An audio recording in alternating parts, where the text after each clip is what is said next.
नमस्कार दोस्तों, स्वागत है आप सभी का मेरे YouTube चैनल मैथ माइंड पे। मैं अंकेश कुमार आप सभी का स्वागत करता हूं। जैसा कि आप सबको लोगों को पता है कि मैं डेली इस चैनल पे मौखिक क्यूज करवाता हूं। इस क्यूज में जो पहले दिन का वीडियो था उसमें हमने रेलवे से संबंधित जितने भी महत्वपूर्ण जीके के क्वेश्चन होते थे वो उन सभी का डिस्कशन किए हैं। आज हम लोग देखेंगे भारत के बारे में जानेंगे, भारत के संपूर्ण के बारे में जानेंगे, जो बेसिक डिटेल्स जो इम्पोर्टेंट क्वेश्चन है उसके बारे में जानेंगे। तो आप लोग इस वीडियो को देख के अपना जीके रिवाइज कर सकते हैं। जिस क्वेश्चन का आंसर आप लोग जानते हैं कमेंट में जवाब भी दे सकते हैं। तो चलिए हम लोग समय बर्बाद नहीं करते हैं, डायरेक्ट क्वेश्चन को स्टार्ट करते हैं। तो पहला क्वेश्चन है हमारा कि भारत दक्षिण एशिया में स्थित भारतीय उपमहाद्वीप का सबसे बड़ा देश है। यानी कि भारत कहाँ स्थित है? दक्षिण एशिया में स्थित है। कहाँ है? दक्षिण एशिया। अगला क्वेश्चन है फिर भारतीय उपमहाद्वीप, भारतीय उपमहाद्वीप में कितने देश आते हैं? 5 देश आते हैं। कितने देश? 5 देश। तो भारतीय उपमहाद्वीप में सबसे बड़ा जो देश है वह कौन सा है? तो भारत है। कौन सा है? भारत है। अगला क्वेश्चन आपका होगा, जैसे मान लेते हैं भारतीय उपमहाद्वीप है, तो भारतीय उपमहाद्वीप में 5 देश है, तो उन पांचों का नाम क्या क्या है? क्या बताना है? उन पांचों का नाम क्या क्या है? तो चलिए स्टार्ट करते हैं। उसमें देखिए पाकिस्तान है, भारत है, नेपाल है, भूटान है एवं बांग्लादेश। क्या क्या? पाकिस्तान, पाकिस्तान के बाद क्या हो गया? नेपाल, भूटान, बांग्लादेश और इंडिया। ये पांचों मिलके क्या कहलाता है? भारतीय उपमहाद्वीप। अगला क्वेश्चन है, ये जो भारत है इस भारत का प्राचीन नाम क्या क्या है? तो प्राचीन नाम क्या है? एक तो है आर्यावर्त, दूसरा क्या है? जम्मू द्वीप। भारत को आर्यावर्त और जम्मू द्वीप के नाम से भी जाना जाता है। अब अगला प्रश्न देखते हैं क्या है। आप कहता है अधिकांश भारतीय जो है वह किस मानव प्रजाति समूह से संबंधित है? अधिकांश भारतीय किस मानव प्रजाति से संबंधित है? तो इसका आंसर क्या हो जाएगा? काकेशियाई या काकेसाइड मानव प्रजाति से संबंधित है अधिकांशतः भारतीय। अगला प्रश्न है, भारत को हिंदुस्तान किसने कहा था? भारत को हिंदुस्तान किसने कहा था? तो इसका उत्तर क्या होगा? ईरानियों ने कहा था। किसने कहा था? ईरानियों ने। अगला प्रश्न है, भारत को इंडिया किसने कहा था? भारत को, पहला क्वेश्चन क्या था? भारत को हिंदुस्तान किसने कहा? तो इसका आंसर आया ईरानियों ने। वहीं अगला क्वेश्चन है, भारत को इंडिया किसने कहा? तो भारत को इंडिया किसने कहा? तो यूनानियों ने कहा। किसने कहा? यूनानियों ने। अगला प्रश्न आता है, अब भारत के उत्तर में कौन कौन देश है? भारत के उत्तर में कौन कौन देश है? तो भारत के उत्तर में कौन कौन सा है? नेपाल है, भूटान है और चीन है। भारत के उत्तर में कितने देश है? 3 देश है। कौन कौन? पहला नेपाल, दूसरा चाइना, तीसरा भूटान। अब अगला प्रश्न है, भारत के दक्षिण में कौन कौन सा देश है? तो भारत के दक्षिण में कौन देश है? तो एक श्रीलंका और दूसरा कौन है? अगर महासागर की बात करें तो हिंद महासागर है। क्या है? हिंद महासागर। फिर अगला प्रश्न, भारत के पूर्व में कौन कौन सा देश है? तो भारत के पूर्व में कौन कौन सा देश है? तो बांग्लादेश है, म्यांमार है एवं बंगाल की खाड़ी भी भारत के पूर्व में पड़ता है। अगला क्वेश्चन आएगा, भारत के पश्चिम में क्या क्या है? तो भारत के पश्चिम में जानते हैं कौन है? पाकिस्तान है और क्या है? अरब सागर स्थित है। क्या है? अरब सागर स्थित है। चलिए अगला क्वेश्चन देखते हैं। अगला क्वेश्चन क्या है? अगला क्वेश्चन बताना है कि कुल हम जानते हैं कितने महासागर होते हैं? 5 महासागर। कितने महासागर? 5 महासागर। उन 5 महासागर में किस महासागर का नाम भारत के नाम पे पड़ा है? किस महासागर का नाम भारत के नाम पर पड़ा है? तो वो कौन सा है? हिंद महासागर। कौन सा है? हिंद महासागर। अब कहता है हिंद महासागर, हिंद महासागर का दूसरा नाम क्या है? तो रत्नाकर है। क्या है? रत्नाकर। हिंद महासागर का दूसरा नाम क्या है? रत्नाकर। अगला प्रश्न है, हिंद महासागर को शांत क्षेत्र एवं 7 समुद्रों की कुंजी कहा जाता है। कहेगा हिंद महासागर का उपनाम क्या है, तो पहला उपनाम क्या है, शांत क्षेत्र। यानी कि एक ये भी क्वेश्चन बन सकता है, शांत क्षेत्र के नाम से किसे जाना जाता है, तो हिंद महासागर में। और अगला क्वेश्चन क्या हो सकता है, समुद्रों की कुंजी किस महासागर को कहा जाता है, तो हिंद महासागर। समुद्रों की कुंजी किस महासागर को कहा जाता है, हिंद महासागर को। चलिए अगला क्वेश्चन देखते हैं। हिंद महासागर का पश्चिमी भाग और पूर्वी भाग बताना है। तो हिंद महासागर का पश्चिमी भाग जो है अरब सागर है। क्या है, पश्चिमी भाग, हिंद महासागर का पश्चिमी भाग अरब महासागर है, जबकि पूर्वी भाग क्या है, बंगाल की खाड़ी है। क्या है, बंगाल की खाड़ी है। अगला प्रश्न है, भारत में समुद्र तल से, क्या है, भारत में समुद्र तल से औसत ऊंचाई के समुद्र तट से मापी जाती है। भारत के समुद्र तल से औसत ऊंचाई जो मापा जाता है वह कहाँ से मापा जाता है, किसके समुद्र तट से मापा जाता है भारत में, भारत के समुद्र तट की ऊंचाई जो मापा जाता है वह भारत के किस जगह के समुद्र तट की ऊंचाई से मापा जाता है, तो चेन्नई का जो समुद्र तट है ना उसके ऊपर की ऊंचाई से मापा जाता है। अगला प्रश्न है कि भारत का सर्वाधिक पूर्वी राज्य कौन है। भारत का सर्वाधिक पूर्वी यानी भारत के सबसे ज़्यादा पूर्व में स्थित राज्य कौन है, तो वह है अरुणाचल प्रदेश। कौन है, अरुणाचल प्रदेश। वहीं अगला क्वेश्चन आएगा, भारत का पूर्व में अरुणाचल हो गया, तो पश्चिम में कौन सा देश है, इधर पश्चिम पड़ता है, तो पश्चिम सबसे पश्चिमी राज्य कौन हो गया भारत का, तो वह हो गया गुजरात। कौन हो गया, गुजरात। वहीं अगला क्वेश्चन, सबसे उत्तरी राज्य कौन है, राज्य बोला है, उत्तरी राज्य कौन है, तो हिमाचल प्रदेश। देखिए आप लोग सोच रहे हैं जम्मू कश्मीर होगा या लद्दाख, देखिए जम्मू कश्मीर अब राज्य नहीं रहा ना, इसलिए जम्मू कश्मीर नहीं होगा। अगर राज्य रहता तो सबसे ऊपर क्या हो जाता है, जम्मू कश्मीर, लेकिन वह राज्य नहीं है, इसलिए राज्य सबसे ऊपर में कौन है, हमारा हिमाचल प्रदेश है। कौन है, हिमाचल प्रदेश। वहीं अगला प्रश्न है, सबसे दक्षिणतम राज्य कौन सा पड़ता है, तो सबसे दक्षिण में हमारा कौन सा राज्य है, तमिलनाडु है। कौन सा है, तमिलनाडु। अगला प्रश्न है, केंद्र शासित प्रदेशों में जैसे अब केंद्र शासित प्रदेश में सबसे ज़्यादा उत्तर में कौन है, तो ऑब्वियसली जानते हैं हम लोग, ऊपर में सबसे ज़्यादा कौन है, लद्दाख है। कौन है, लद्दाख है। आप फिर सबसे दक्षिण में कहेगा, सबसे उत्तर में केंद्र शासित राज्य कौन सा है, तो लद्दाख। सबसे दक्षिण में केंद्र शासित राज्य कौन सा है, तो अंडमान निकोबार द्वीप समूह। कौन सा है, अंडमान निकोबार द्वीप समूह। अगला प्रश्न है, भारत की मुख्य भूमि का विस्तार बताना है, यानी भारत के मुख्य भूमि का विस्तार कितना से कितना है। तो हम लोग जानते हैं भारत का मुख्य भूमि का विस्तार क्या है, 8 डिग्री 4 मिनट से 37 डिग्री 6 मिनट उत्तरी अक्षांश। उत्तरी अक्षांश में कितना है, 8 डिग्री 4 मिनट से 37 डिग्री 6 मिनट उत्तरी अक्षांश। वहीं करेंगे अगर ये पूर्वी और पश्चिमी देखेंगे तो 68 डिग्री 7 मिनट से 97 डिग्री 25 मिनट पूर्वी देशांतर के बीच भारत स्थित है। फिर अगला प्रश्न आता है कि संपूर्ण भारत का अक्षांशीय विस्तार बना। अक्षांश, ठीक है, ऐसे ऐसे जो लाइन होता है ना उसको अक्षांश कहते हैं, जो ऐसे ऐसे लाइन होता है वर्ल्ड मैप में उसको देशांतर कहते हैं। तो अक्षांशीय विस्तार बनाना है संपूर्ण भारत का, तो कितना होता है, तो 6 डिग्री 4 मिनट से 37 डिग्री कितना तक, 6 मिनट तक ये अक्षांशीय विस्तार होता है संपूर्ण भारत का। अगला प्रश्न है कि अक्षांशीय विस्तार भारत का और देशांतरीय विस्तार में कितना डिग्री का अंतर होता है, कितना डिग्री का अंतर होता है, तो 30 डिग्री का अंतर होता है। कितने डिग्री का, 30 डिग्री का अंतर होता है।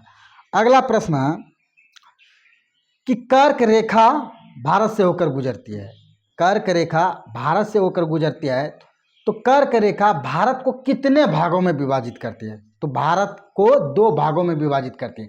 यानी कि हम यह कह सकते हैं कर्क रेखा भारत के लगभग बीचों बीच से होकर गुजरती है। और यहीं एक बात मैं और डिस्कस कर देना चाहता हूँ, जो कर्क रेखा है भारत के कितने राज्यों से होकर गुजरती है, तो 8 राज्यों से होकर निकलती है। कितने राज्यों से, 8 राज्यों से। इसका एक ट्रिक भी है याद रखने का, मित्र पर गमछा जार, इनसे हम 8 राज्य के नाम को याद रखते हैं।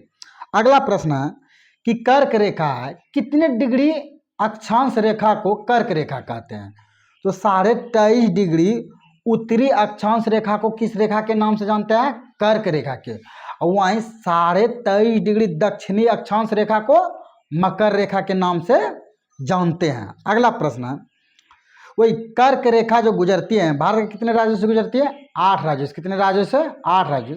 तो उन 8 का नाम बताना। क्या बताना है? उन 8 का नाम। तो मैं बताता हूँ उन 8। पहला है गुजरात, राजस्थान, मध्य प्रदेश, छत्तीसगढ़, झारखंड, पश्चिम बंगाल, त्रिपुरा और मिजोरम से होकर गुजरती है। अगला प्रश्न है कि कर्क रेखा जो भारत के बीचों बीच से गुजरती है और 8 राज्यों से गुजरती है, तो कर्क रेखा की लंबाई सबसे अधिक किस राज्य में पड़ता है? ये बहुत इंपॉर्टेंट क्वेश्चन है कि कर्क रेखा की लंबाई सबसे अधिक किस राज्य में पड़ता है? तो एमपी यानी कि मध्य प्रदेश में सबसे ज़्यादा पड़ता है। देखो सबसे ज़्यादा तो मध्य प्रदेश में पड़ गया कर्क रेखा की लंबाई, लेकिन सबसे कम जो कर्क रेखा की लंबाई है वह किस राज्य में है? गुजरात में। कहाँ है? गुजरात में।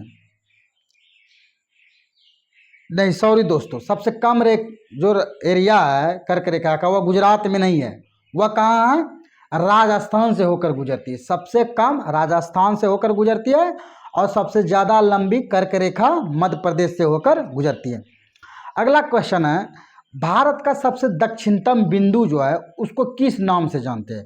तो भारत का सबसे दक्षिणतम बिंदु को इंदिरा पॉइंट के नाम से जानते हैं। किस पॉइंट के नाम से? इंदिरा पॉइंट। अच्छा, इंदिरा पॉइंट जो भारत का सबसे दक्षिणतम बिंदु है यह कहाँ स्थित है? तो अंडमान निकोबार द्वीप समूह में स्थित है। कहाँ है? अंडमान निकोबार द्वीप समूह में। भारत का सबसे दक्षिणतम बिंदु इंदिरा पॉइंट है। वह कहाँ स्थित है? अंडमान निकोबार द्वीप समूह में। अगला प्रश्न है कि पूर्वी देशांतर रेखा यानी कि 82.5 डिग्री पूर्वी देशांतर रेखा को 82.5 डिग्री पूर्वी देशांतर रेखा भारत के कितने राज्यों से होकर गुजरती है? तो 82.5 डिग्री पूर्वी देशांतर रेखा भारत के कितने राज्यों से होकर गुजरती है? तो यह गुजरती है भारत के 5 राज्यों से होकर। कितने राज्यों से? 5 होकर। अगला पूछेगा, कितना डिग्री पूर्वी देशांतर रेखा को भारतीय मानक समय रेखा के नाम से जानते हैं? कितने डिग्री पूर्वी देशांतर रेखा को भारतीय मानक समय रेखा के नाम से जानते हैं? तो 83.5 डिग्री पूर्वी देशांतर रेखा को भारतीय मानक समय रेखा के नाम से जानते हैं। यहीं एक क्वेश्चन और बनेगा आपका कि जो भारतीय मानक समय रेखा है वह जीएमटी यानी कि ग्रीनविच टाइम से कितना घंटा आगे है या कितना मिनट आगे है? तो 5 घंटा 30 मिनट आगे है। कितना है? 5 घंटा 30 मिनट। अगला क्वेश्चन है, भारत के पूर्वी तथा पश्चिमी सूर्य यानी कि भारत का सबसे पूर्वी राज्य और पश्चिमी राज्य के बीच जो समय का अंतर है वह कितने घंटे का आता है? 2 घंटे का। यानी कि भारत का हम लोग जानते हैं सबसे पूर्वी राज्य कौन है? अरुणाचल प्रदेश। और सबसे पश्चिमी कौन है? गुजरात है। इन दोनों में अगर समय का अंतर कहे तो अधिकतम कितना? 2 घंटा का हो सकता है। कितने घंटा का? 2 घंटा का होता है। अगला प्रश्न है, अभी हम तुरंत डिस्कस किए जो भारतीय मानक समय रेखा है 82.5 डिग्री पूर्वी देशांतर भारत का, यह कितने राज्यों से होकर गुजरती है? 5 राज्यों से। कितने राज्यों से? 5 राज्यों से। तो उसको याद रखना है। देखिए 3 को याद रखना। एपी बुलाए। क्या एपी? एपी जिसे मतलब देखिए क्या होता है, ऊपर से हम लोग कहते हैं, जैसे पहला हो जाएगा UP, UP, MP, AP. UP Uttar Pradesh, MP Madhya Pradesh, AP Andhra Pradesh. 3 को हो गया। दूसरा 2 को क्या याद रखना? छत्तीसगढ़ और उड़ीसा। क्या है? छत्तीसगढ़ और उड़ीसा। कुल मिला के कितने राज्य हो गए? 5 राज्य। ये बहुत इंपॉर्टेंट क्वेश्चन है, ये ज़्यादातर पूछा जाता है। फिर अगला प्रश्न क्या है, भारतीय मानक समय रेखा एवं कर्क रेखा भारत के किस राज्य में एक दूसरे को काटती है? पहला क्वेश्चन ये है कि कर्क रेखा और भारतीय मानक समय रेखा, कर्क रेखा इससे होकर गुजरती है, भारतीय मानक समय रेखा ऊपर से होकर गुजरती है। तो ये दोनों जो कहीं ना कहीं कटता होगा, कोई एक ऐसे आया एक ऐसे आया, कटता है। तो कहाँ कटता है? किस राज्य में? तो छत्तीसगढ़ में गुजरता है। कहाँ?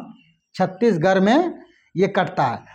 अब ये पूछा जैसे छत्तीसगढ़ में जौन के कट रहा है कि दोनों, लेकिन किस जगह पे कट रहा है ये चीज़ पूछ ले तो वह कौन सा जगह है? तो सूरजपुर जिला में एक दूसरे को काटती है। किस जिला में? छत्तीसगढ़ के सूरजपुर जिला में एक दूसरे को काटती है। कौन कौन? कर्क रेखा और भारतीय मानक समय रेखा। अगला प्रश्न है, भारत के तटीय राज्य की संख्या कितनी है? तटीय राज्य का अर्थ होता है जो समुद्र से सटा हुआ कितने राज्य है, तो ये कितने हैं? 9 है। कितने हैं? 9।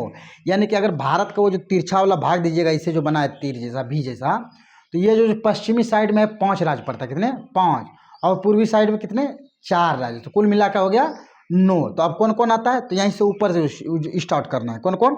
जैसे अब देखो 9 का नाम बोलेंगे, तो इधर से स्टार्ट करते हैं। पहला क्या हो जाएगा? गुजरात। उसके बाद महाराष्ट्र, फिर क्या आ जाएगा? गोवा, फिर कर्नाटक, फिर केरल, फिर इधर चलेंगे तमिलनाडु, आंध्र प्रदेश, ओडिशा और पश्चिम बंगाल। तो भारत के कुल कितने तटीय राज्य है? तो 9 तटीय राज्य है। कितने राज्य है? 9 तटीय राज्य है। अगला प्रश्न है, अगला क्वेश्चन है, भारत के कितने राज्य तथा कितने केंद्र शासित प्रदेश अंतर्राष्ट्रीय स्थल सीमा से लगती है? मतलब दूसरे देशों के साथ भारत का ऐसा कितना राज्य है जो दूसरे देशों के साथ सीमा बनाती है? तो कुल मिला के कितने राज्य हैं? 16 राज्य। अंतर्राष्ट्रीय का मतलब वही हो गया पूरे वर्ल्ड के साथ बनाना सीमा। तो कितने राज्य हैं? 16। और कहेगा केंद्र शासित प्रदेश कितने हैं? तो वह 2 है। कितने हैं? 2 है। अच्छा, जैसे 16 मान लीजिए राज्य दूसरे देश की सीमा को छूता है और 2 केंद्र शासित प्रदेश, तो इन 16 राज्य में सबसे ज़्यादा जो विदेशों के साथ सीमा बनाता है वह कौन सा राज्य है? तो उसका आंसर क्या है? वेस्ट बंगाल है। कौन सा है? वेस्ट बंगाल, यानी कि पश्चिम बंगाल। अगला प्रश्न है कि केंद्र शासित प्रदेश पुदुचेरी जो है 3 राज्यों में फैला है। एक जानते हैं केंद्र शासित प्रदेश भारत में कितने हैं? 8। उनमें से एक केंद्र शासित प्रदेश पुदुचेरी या पांडिचेरी है। तो ये जो 3 राज्यों में फैला हुआ है, कितने राज्यों में? 3 राज्यों में, यानी कि 3 राज्य में छोटा छोटा जगह मिला के एक केंद्र शासित प्रदेश बना है। तो वह कौन सा 3 राज्य है? तो चलिए उसका नाम बताते हैं। सबसे पहला जो है आंध्र प्रदेश में, आंध्र प्रदेश के यमन एक जिला है, यनम एक जिला है। आंध्र प्रदेश में यनम एक जिला है, वहाँ का जगह लिया है। दूसरा कराईकल एक जगह है, कराईकल एवं पुदुचेरी ये जगह है तमिलनाडु का। 2 जगह है, कराईकल और पुदुचेरी, ये तमिलनाडु का ले लिया। तीसरा माहे केरल का, यानी कि केरल, तमिलनाडु और आंध्र प्रदेश तीनों राज्य का मिला के कौन बना है? पुदुचेरी, यानी कि पांडिचेरी हम बोल सकते हैं। अगला क्वेश्चन है, हम जानते हैं अभी वर्तमान भारत में कितने राज्य हैं? 28 राज्य हैं। तो इन 28 राज्य में कितने ऐसे राज्य हैं जो स्थल रुद्ध राज्य है? कितने राज्य? स्थल रुद्ध। तो 20 है। स्थल रुद्ध का मतलब जो कि स्थल से जुड़ा हुआ है। इनमें से 5 राज्य है हरियाणा, छत्तीसगढ़, तेलंगाना, मध्य प्रदेश और झारखंड भू आवेशित है। क्या है? भू आवेशित, जिनकी सीमा अंतर्राष्ट्रीय सीमा से को स्पर्श नहीं करती है। अगला प्रश्न है कि भारत के किस राज्य की सीमा सर्वाधिक राज्यों से टच करती है? तो इसका आंसर क्या आ जाएगा? उत्तर प्रदेश। भारत के उत्तर प्रदेश राज्य की सीमा भारत के 8 राज्यों से टच करती है। कितने राज्यों से? 8 राज्यों से। अगला क्वेश्चन है कि 8 राज्यों से टच किया, तो उत्तर प्रदेश की सीमा जो सबसे ज़्यादा किसके साथ लगा हुआ, यानी किसके साथ टच करता है? तो किसके साथ? तो यह है मध्य प्रदेश के साथ। किसके साथ? मध्य प्रदेश। उत्तर प्रदेश का सबसे अधिकतम सीमा मध्य प्रदेश के साथ लगता है और सबसे कम हिमाचल प्रदेश के साथ लगता है। अगला क्वेश्चन, भारत का जल सीमा भी, मतलब जल में कितना देर तक भारत का एरिया होगा उसको भी बांटा गया। उसको कहते हैं प्रादेशिक जल सीमा। क्या कहते हैं? प्रादेशिक। तो भारत की प्रादेशिक जल सीमा कितना है? तो कितना है? 12 समुद्री मील है। कितना है? 12 समुद्री मील, यानी कि एक समुद्री मील में जानते हैं 1.852 किलोमीटर होता है।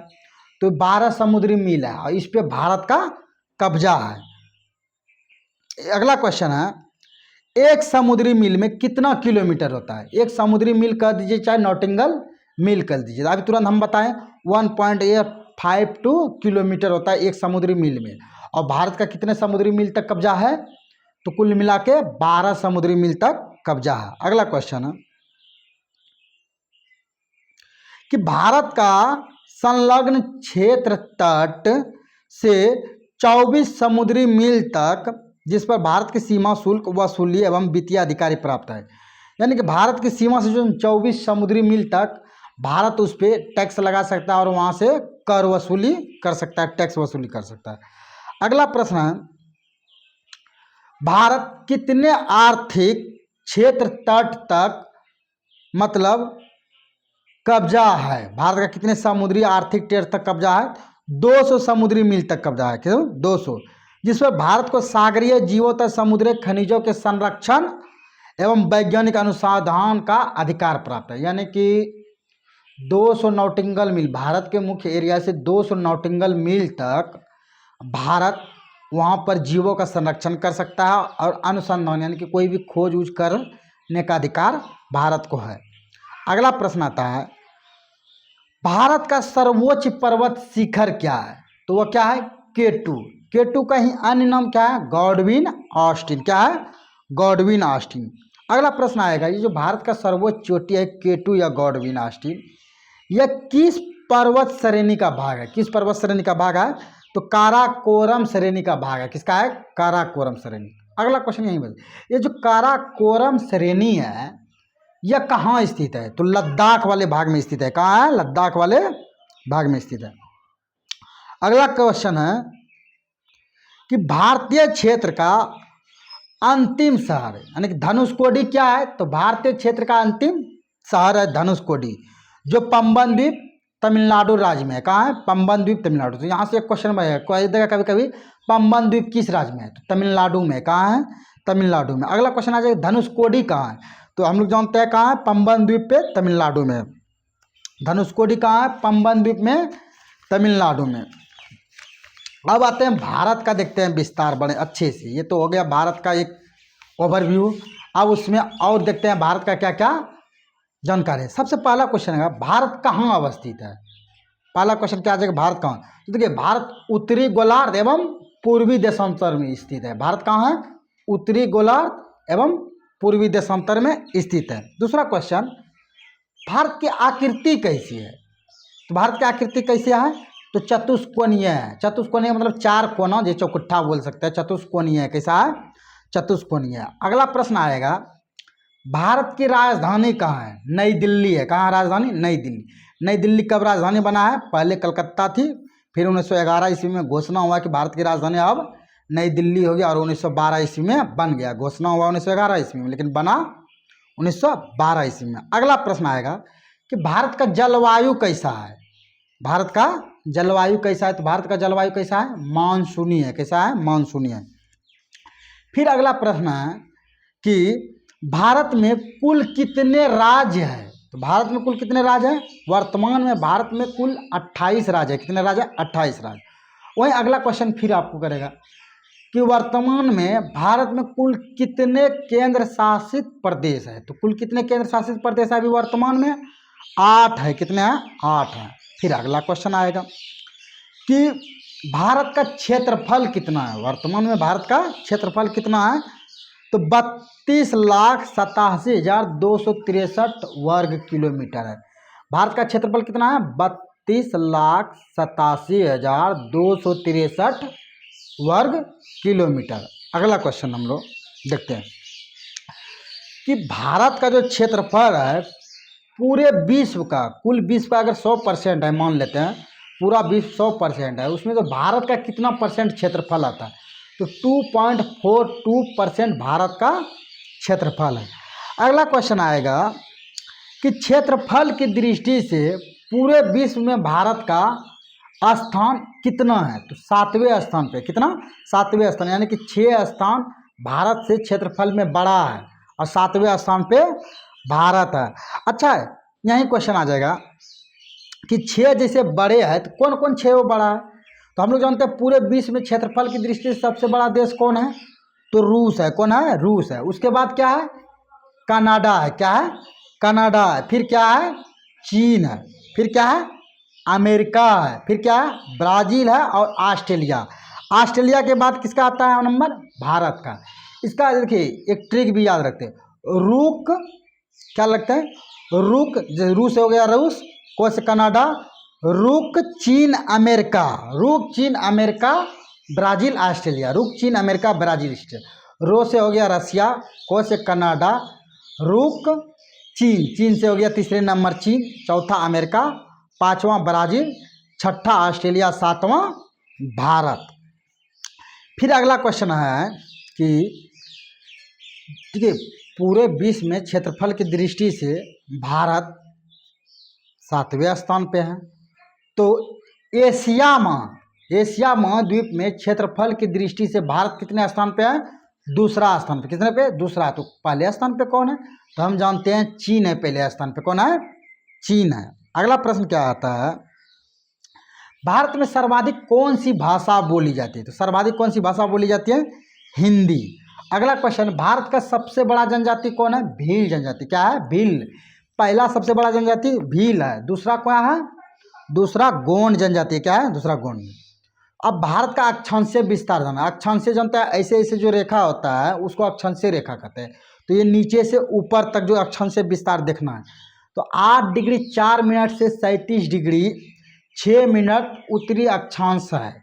भारत का अक्षांशीय विस्तार क्या है? 8 डिग्री 4 मिनट से 37 डिग्री 6 मिनट तक। अगला प्रश्न है कि भारत का देशांतरीय विस्तार बताइए। कौन सा?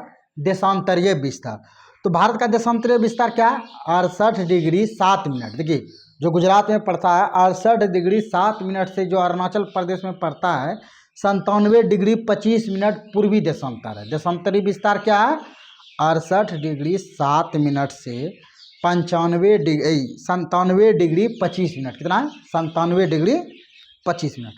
अगला क्वेश्चन है, भारत का उत्तर से जो दक्षिण है, भारत का उत्तर से दक्षिण लंबाई कितना है? तो 3214 किलोमीटर। कितना है उत्तर से दक्षिण? 3214 किलोमीटर। जब भारत उत्तर से दक्षिण 3214 किलोमीटर है, तो पूरब से पश्चिम भारत की लंबाई कितना है? तो 2933 किलोमीटर। कितना है? 2933 किलोमीटर। अगला है, देखिए हम लोग सभी जानते हैं भारत का सबसे पूर्वी राज्य क्या है? अरुणाचल प्रदेश। लेकिन वही क्वेश्चन पूछेंगे, सबसे पूर्वी बिंदु क्या है? मतलब अरुणाचल प्रदेश में कोई ना कोई जगह होगा पूर्वी वाला, तो उस जगह का नाम क्या है? तो अरुणाचल प्रदेश में एक जगह पड़ता है किब्यूथू। क्या है? किब्यूथू। तो वह जगह सबसे पूर्वी बिंदु होता है। भारत का सबसे पूर्वी बिंदु क्या है? किब्यूथू, अरुणाचल प्रदेश। वहीं अगला प्रश्न आएगा कि भारत का सबसे पश्चिमी बिंदु क्या है? देखिए सबसे पश्चिमी राज्य गुजरात है, तो गुजरात का ही कोई ना कोई बिंदु या कोई ना कोई शहर होगा। तो गुजरात का सबसे पश्चिमी शहर या पश्चिमी बिंदु क्या है? गुहार मोती या गौर माता। गुहार मोती कह सकते हैं या गौर माता, जो कि कहाँ पड़ता है? गुजरात में पड़ता है। फिर अगला क्वेश्चन है, भारत का सबसे उत्तरी बिंदु क्या है? भारत का सबसे उत्तरी बिंदु क्या है? भारत का सबसे उत्तरी बिंदु क्या है? तो इंदिरा कोल है। क्या है? इंदिरा कोल। देखिए सबसे उत्तर में क्या पड़ता है? लद्दाख, केंद्र शासित प्रदेश है लद्दाख, तो वहीं का कोई ना कोई जगह होगा। तो सबसे जो जगह है वह उसे कहते हैं इंदिरा कोल। क्या कहते हैं? इंदिरा कोल। वहीं पूछ दे सबसे दक्षिणी बिंदु भारत का क्या? तो इंदिरा पॉइंट। देखिए ऊपर जाएंगे तो कोल करेंगे और नीचे आएंगे तो पॉइंट हो जाएगा। इंदिरा पॉइंट क्या हो जाएगा?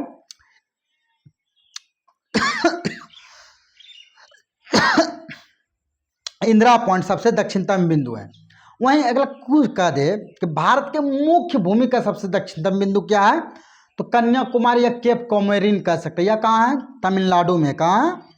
तमिलनाडु में। अगला क्वेश्चन आता है कि ये जो सबसे दक्षिणतम बिंदु था भारत का इंदिरा पॉइंट, इसे और किस नाम से जाना जाता है? तो पिगमिलियन पॉइंट या पार्सन पॉइंट के नाम से जाना जाता है। इंदिरा पॉइंट को पिगमिलियन पॉइंट या पार्सन पॉइंट के नाम से जानते हैं। अगला क्वेश्चन है कि भारत का जो मुख्य भूमि है, ये भूमध्य रेखा से कितने किलोमीटर दूरी है? भारत की दक्षिणतम बिंदु, भारत जैसे नक्शा देखिएगा उसका जो दक्षिणतम बिंदु होगा वह भारत के भूमध्य रेखा से कितना किलोमीटर दूरी है? तो 876 किलोमीटर दूरी है। कितना है? 876 किलोमीटर। फिर अगला प्रश्न आएगा, भारत की स्थलीय सीमा की लंबाई कितनी है? भारत के स्थलीय सीमा की कुल लंबाई, यानी कि जो स्थल चारों बगल है, ये कुल लंबाई कितना है?